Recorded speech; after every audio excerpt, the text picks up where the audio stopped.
Hello दोस्तों, स्वागत है आपका अपने इस यूट्यूब चैनल पे। और आज के अपने इस वीडियो में हम क्लास 15 करने वाले हैं। ठीक है, 14 क्लास हम ऑलरेडी कर चुके हैं। अगर आपने वो नहीं देखी है तो आप हमारे चैनल पर जाकर देख सकते हैं।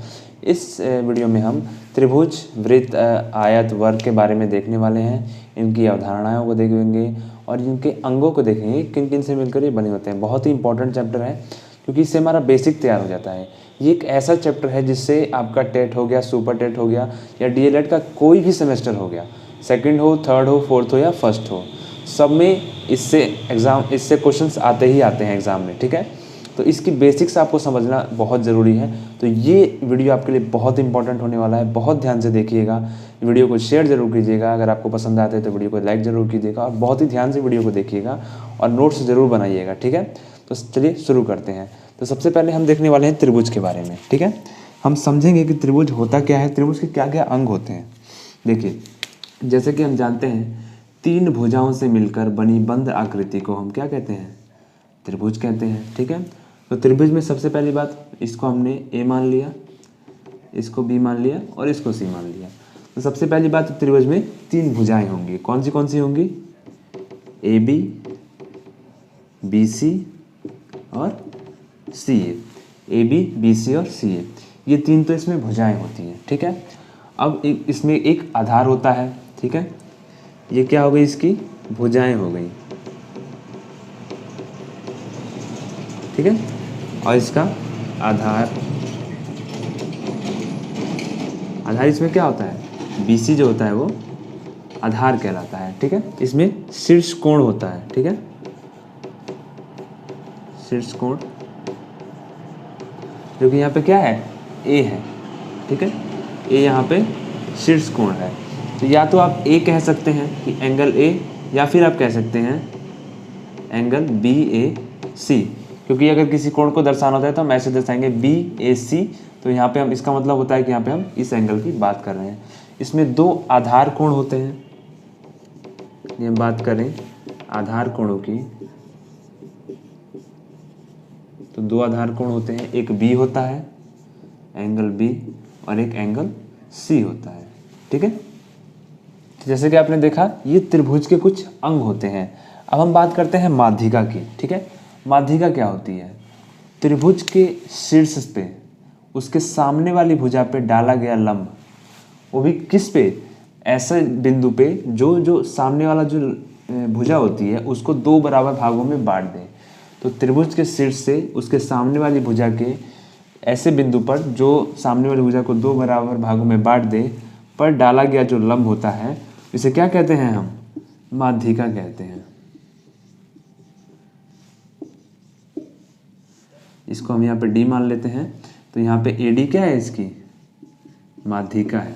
ठीक है, माध्यिका को हम इंग्लिश में मीडियन कहते हैं। ठीक है, आई होप आप माध्यिका समझ गए होंगे। तो माध्यिका क्या होती है? त्रिभुज के शीर्ष से उसके सामने वाली भुजा पे डाला गया लंब जो कि उसको दो बराबर भागों में बांट दे। ठीक है, अब ये जो BC रेखा है ये दो बराबर भागों में बट गई, एक हो गया BD, एक हो गया CD। ठीक है, तो इन दो बराबर भागों में सामने वाला जो आधार था वो बट गया। अब यदि हम बात करें त्रिभुज की ऊंचाई की, तो बहुत से स्टूडेंट को गलतफहमी होती है कि शीर्ष से जो आधार की ऊंचाई होती है यही इसकी ऊंचाई होती है। नहीं, ये एकदम गलत फैक्ट है। ठीक है, यदि हम बात करें ऊंचाई की, तो त्रिभुज की ऊंचाई जो होती है ना, वो त्रिभुज के शीर्ष से सामने वाली भुजा पर डाला गया लंब होती है। ठीक है, तो यहाँ पे तीन तरह की हमें ऊंचाइयाँ मिलेंगी। एक तो यहाँ से अगर हम यहाँ पे लंब डालें तो AD जो हमारा है वो हमारी क्या है? त्रिभुज की ऊंचाई है। यदि हम C से सामने वाली भुजा पे लंब डालें, ठीक है, और इसे हम मान लीजिए E मान लेते हैं, तो हमारी यहाँ पे CE क्या हो जाएगी? ऊंचाई हो जाएगी। यदि B से हम इसे लंब डाल दें, ठीक है, और इसको F मान लेते हैं, ठीक है, तो यहाँ पे हमारा क्या हो जाएगा?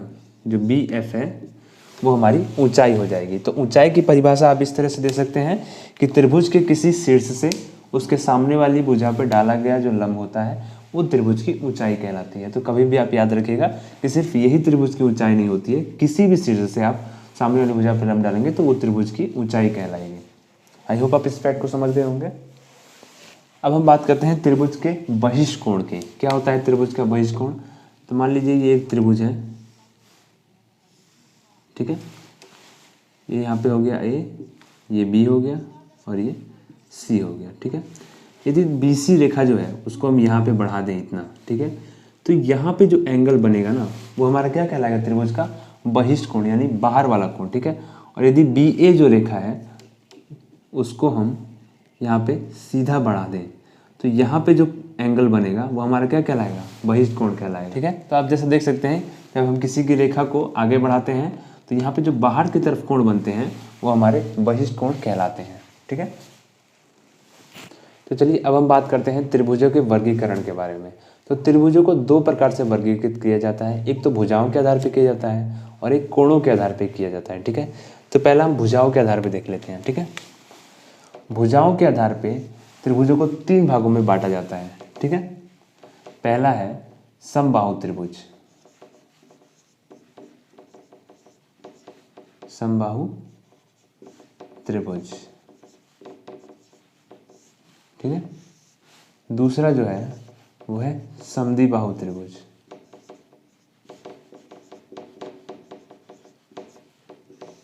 समद्विबाहु त्रिभुज। और जो तीसरा है हमारा वो है विषम बाहु त्रिभुज, विषम बाहु त्रिभुज। मेनली ये तीन ही भागों में बांटा जाता है, और भी भागों में बांटा जाता है, मगर आपको ये तीन ही पढ़ने हैं। तो देखिए समबाहु त्रिभुज जो होता है वो क्या होता है? समबाहु, ये सम का मतलब क्या होता है? समान, सम माने समान और बाहु माने भुजा, यानी कि हाथ, हाथों को भुजाएं हम कहते हैं। बाहु पर्यायवाची है हाथ का, ठीक है। तो समबाहु का मतलब होता है समान बाहु यानी कि भुजा। जिस भी त्रिभुज की भुजाएं जो होती हैं वो सभी एक समान होंगी, वो त्रिभुज क्या कहलाएगा? समबाहु त्रिभुज कहलाएगा। यानी कि ये भुजा, ये भुजा और ये भुजा तीनों क्या है? समान है, तो हम इसे क्या कहेंगे? समबाहु त्रिभुज कहेंगे। दूसरा है समद्विबाहु त्रिभुज। ये भी नाम से इसके स्पष्ट है, सम माने समान और द्वि माने दो और बाहु मतलब भुजा, यानी कि जिसकी दो भुजाएं समान हो, माने ये दो भुजाएं समान होंगी मगर तीसरी जो भुजा होगी वो अलग होगी। ये दोनों भुजाएं, ये भुजा और ये भुजा इसकी समान होगी, ये तीसरी भुजा अलग होगी, इसकी माप अलग होगी, ये दोनों समान होंगी।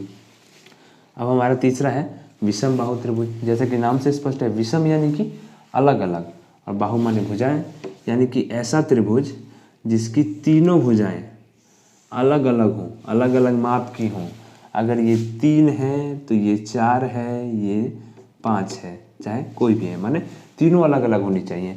इसमें यदि ये 2 है तो ये भी 2 होगा और ये 3 या फिर कोई भी अंक हो सकता है, मगर ये अलग होगा, ये दोनों समान होंगे।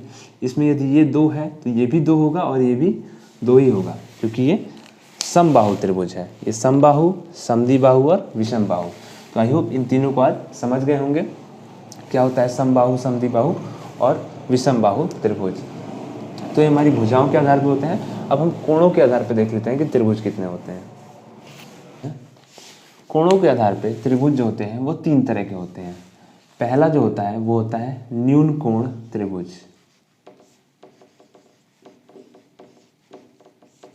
न्यून कोण त्रिभुज। साथ साथ आप सभी चीज़ों को नोट करते चलिएगा ताकि आपको रिवीजन में आसानी हो। दूसरा जो होता है वो होता है समकोण त्रिभुज,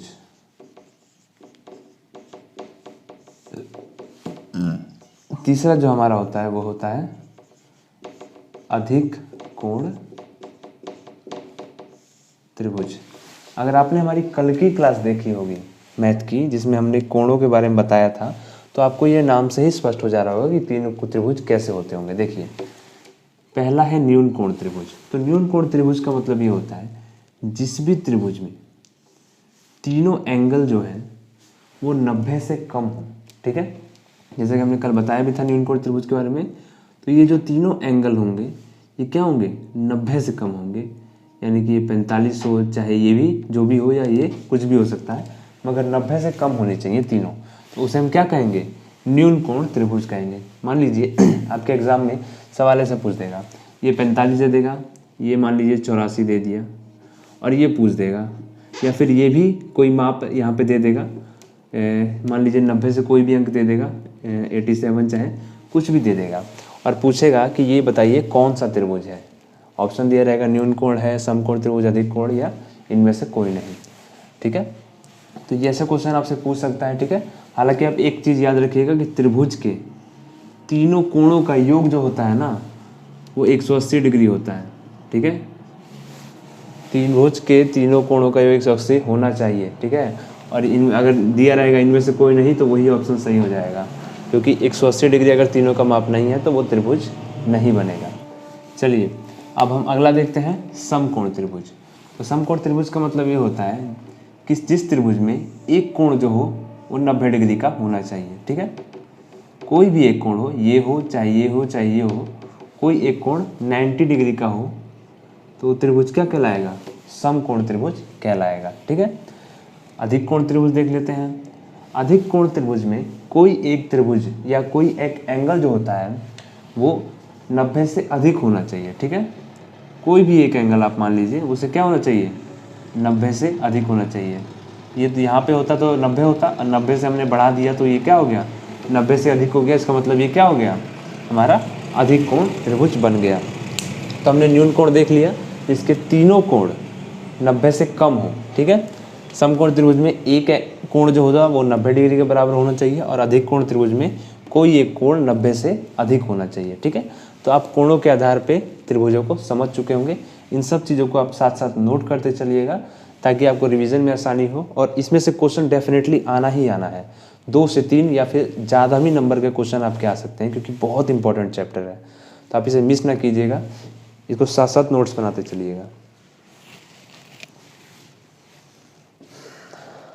तो देखिए आपको आपके स्क्रीन पे त्रिभुज की कुछ विशेषताएं दिख रही होंगी, कैरेक्टरिस्टिक्स ऑफ ट्रायंगल, जो कि आपके लिए जानना बहुत ही ज़रूरी है। तो एक एक करके हम सारी विशेषताओं को देख लेते हैं और इससे रिलेटेड क्वेश्चंस भी आते हैं और डायरेक्ट विशेषताएं भी पूछ ली जाती हैं सत्य असत्य करके। तो देखिए पहला दिया हुआ है, यदि किसी त्रिभुज की 2 भुजाएं बराबर ना हो तो बड़ी भुजा के सामने का कोण छोटी भुजा के सामने के कोण से बड़ा होता है। ठीक है, दूसरी है, यदि किसी त्रिभुज के 2 कोण असमान हों तो बड़े कोण के सामने की भुजा छोटे कोण के सामने की भुजा से बड़ी होती है।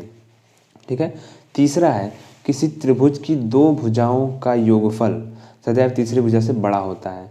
ये जो तीसरा वाला फैक्ट है ना, ये से आप एकदम कंठस्थ कर लीजिएगा, क्योंकि ये बहुत ही इंपॉर्टेंट फैक्ट है और इससे रिलेटेड क्वेश्चन अक्सर एग्जाम में आता है। DLED 2019 बैच का जो सेकंड सेमेस्टर का एग्ज़ाम हुआ था उसमें इससे रिलेटेड एक क्वेश्चन आ भी गया था। 3 भुजाएं दे रखी थी और तीनों भुजाएं अलग अलग थी।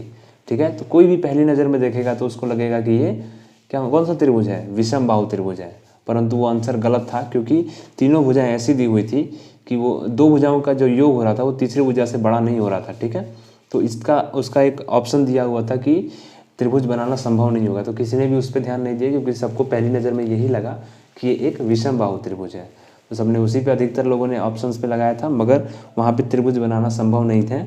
ये ऑप्शन सही होता है। ठीक है, तो आप याद रखिएगा कि त्रिभुज की 2 भुजाओं का योगफल सदैव तीसरी भुजा से बड़ा होता है। चौथा देखिए, समकोण त्रिभुज में कर्ण का वर्ग शेष भुजाओं के वर्गों के योग के बराबर होता है। इसका इस्तेमाल करके आप कभी भी किसी भी त्रिभुज की तीसरी भुजा ज्ञात कर सकते हैं यदि 2 भुजाएं दी हो तो। त्रिभुज की 2 भुजाओं, अगला देखिए पॉइंट, त्रिभुज की 2 भुजाओं के मध्य बिंदुओं को मिलाने वाली रेखाखंड तीसरी भुजा के समांतर और लंबाई में आधा होता है। ये भी फैक्ट अगर आप याद रखेंगे तो आपके क्वेश्चंस में बहुत काम आएगा। अगला देखिए पॉइंट, त्रिभुज की एक भुजा के मध्य बिंदु से एक अन्य भुजा के समांतर खींची रेखा तीसरी भुजा को उसके मध्य बिंदु पर प्रतिच्छेदित करती है। तो ये कुछ त्रिभुज की विशेषताएं थी, इन्हें आप नोट कर लीजिएगा अपनी नोटबुक में। ठीक है, ये आपके बहुत काम आएंगे। चलिए अब हम आयत और वर्ग के बारे में देख लेते हैं। सबसे पहले हम देख लेते हैं आयत के बारे में। आयत क्या होता है, इसके कुछ गुण देखेंगे।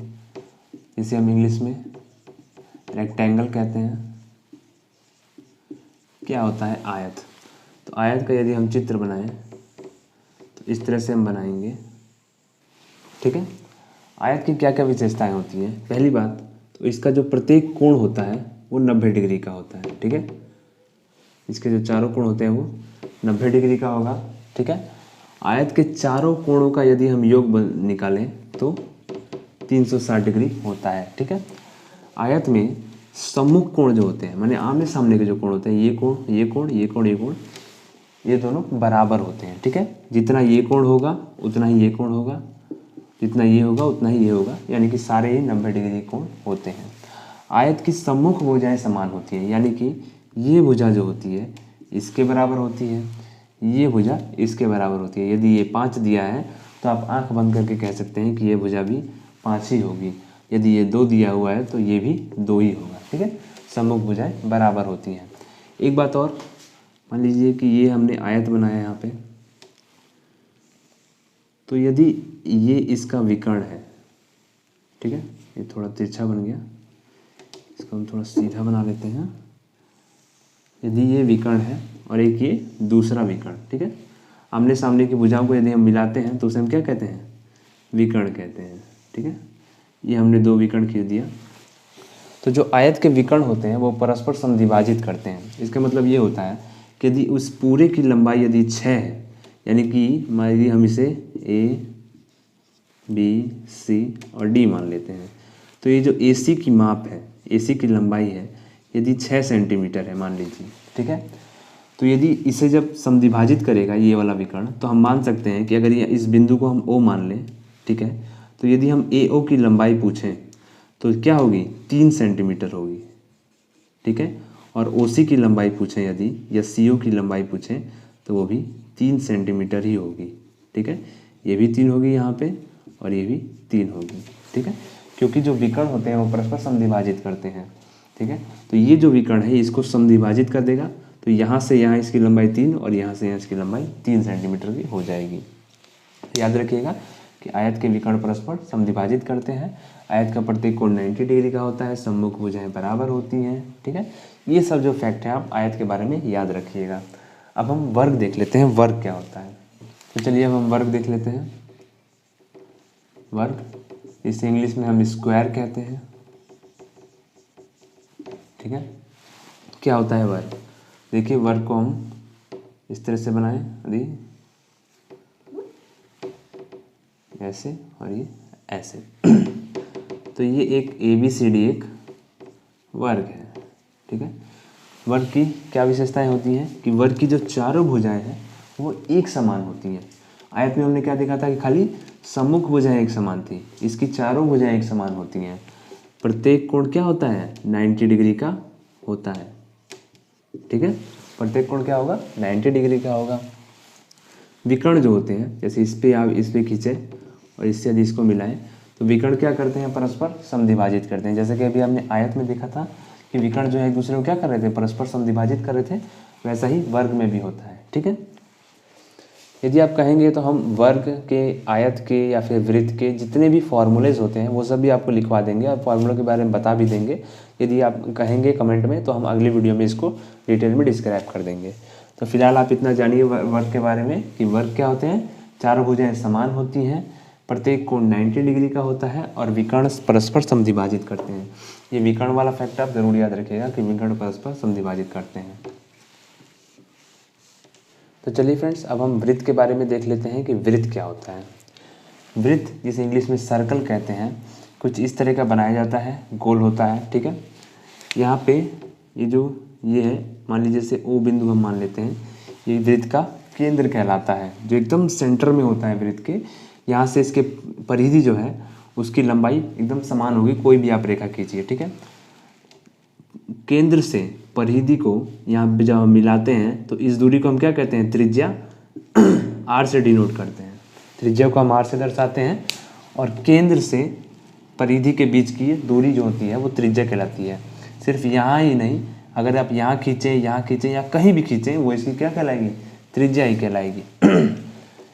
ऐसी रेखा जो केंद्र से होकर जाती है और दोनों तरफ परिधि पे टच करती है उसे हम क्या कहते हैं, व्यास कहते हैं।